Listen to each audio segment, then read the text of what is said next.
Good morning, superstars, and welcome to our assembly today. We're going to be sharing a fantastic book called A World of Difference. So this book has stories about people who have made a real difference to the world, often through their faith. And one person who did that was this marvellous chap called Cecil Jackson Cole. There he is. And we're going to hear his story. Have you ever gone into a charity shop? Some high streets have lots of them. Maybe you looked through the children's books, or picked up the toys, or tried to find a DVD. Or maybe you helped your mum or dad unload boxes and bags full of things from the boot of the car, things they wanted to give to the charity shop. And maybe some of the things in those boxes were your old books, or toys, or DVDs. That's how charity shops work. People give them things they no longer need. Then the charity shops sell those things, and the money they get goes to help people with all sorts of needs. Elderly people, people who are ill, animals that are poorly or might need homes. Some help people all around the world who simply don't have enough to eat. That's what a charity called Oxfam does. Let's hear from the man who started the very first Oxfam shop. In fact, it was the very first charity shop of them all. I was born Albert Cecil Cole, but you can just call me Cecil. Things were very different in 1901 when I was born in the East End of London. There were hardly any cars at all. There were no televisions. Only rich people had telephones in their homes, and nobody had even thought of computer games or mobile phones. Lots and lots of people were very poor, and that was certainly the case with my family. My father tried to make money. He started many different businesses, but they weren't very successful. And that meant my family had to keep moving from place to place every time one of the businesses failed. That was really hard for me. I never stayed in one school for more than 9 months. Think of that, having to get used to different teachers and make new friends over and over and over again. In 1914, my father went off to fight in the First World War. Somebody had to earn money for the family. The government didn't have a system to help people who had very little money back then. So at the age of 13, I left school and went to work. Maybe you have an older brother or sister who is 13. Can you imagine them going off to work every day and making enough money to provide for your family? I found a job at a business that sold vegetables to shops. It wasn't much to start with, but unlike my dad, I turned out to be quite good at business. Very good, actually, if I do say so myself. So by the time I was 18, I was in charge of a whole team of salesmen. Things didn't stop there either.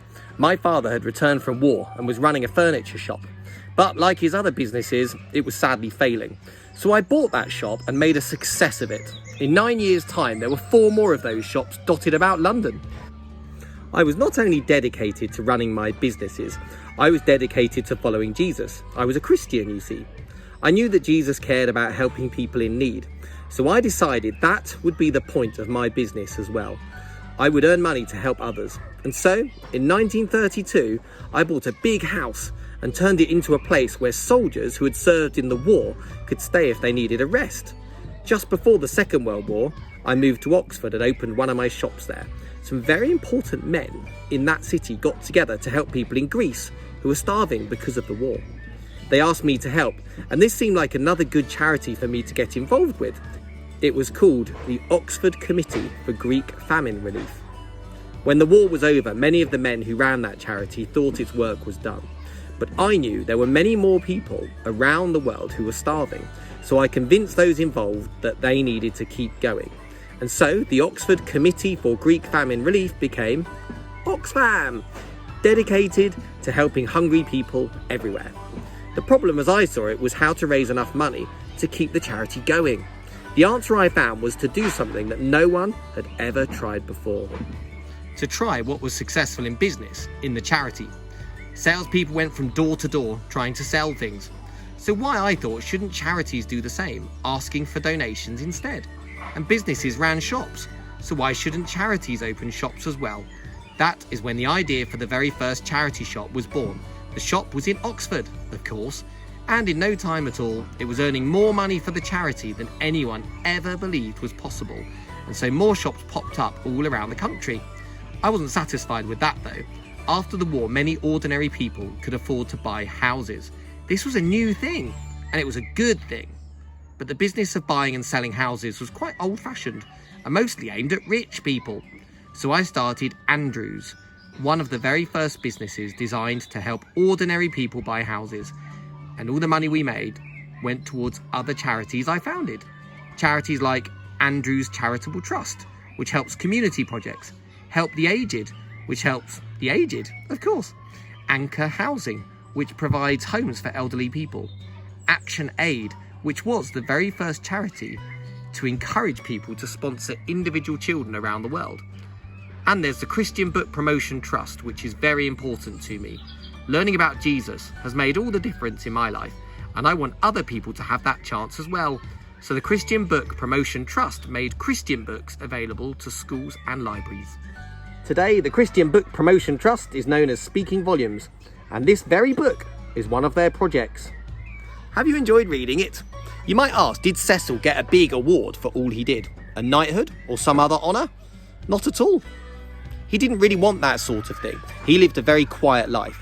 But by the time he died in 1979, he had made an enormous difference to millions upon millions of people he had never met. And that is probably the most important honour of all.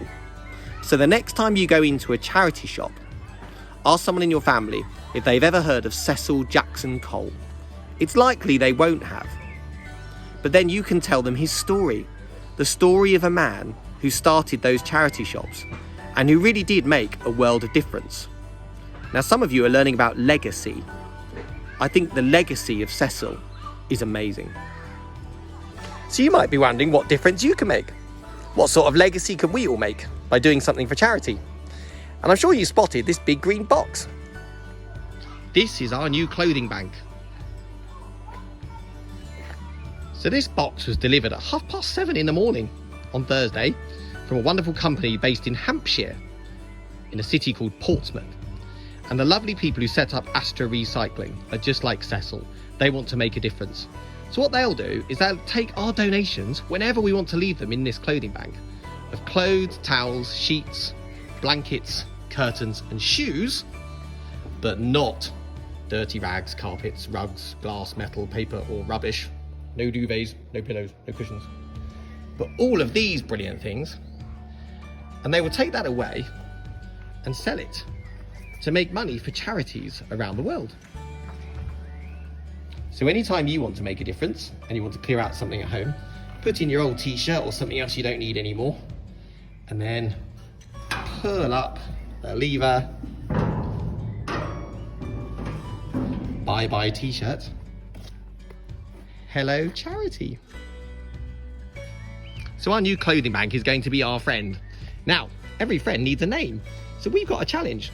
The lovely people at Astra will make a sticker for us to put the name of our new clothing bank on. So our clothing bank will become our friend with a name. What we need from you guys is some suggestions for names. There will be a box in the lobby near the jellyfish where you can put in your suggestions for names for our new clothing bank. Isn't that great to know that we can all make a world of difference? Even if we're busy and we're not rich, and we don't have much time, we can always make a difference to help other people.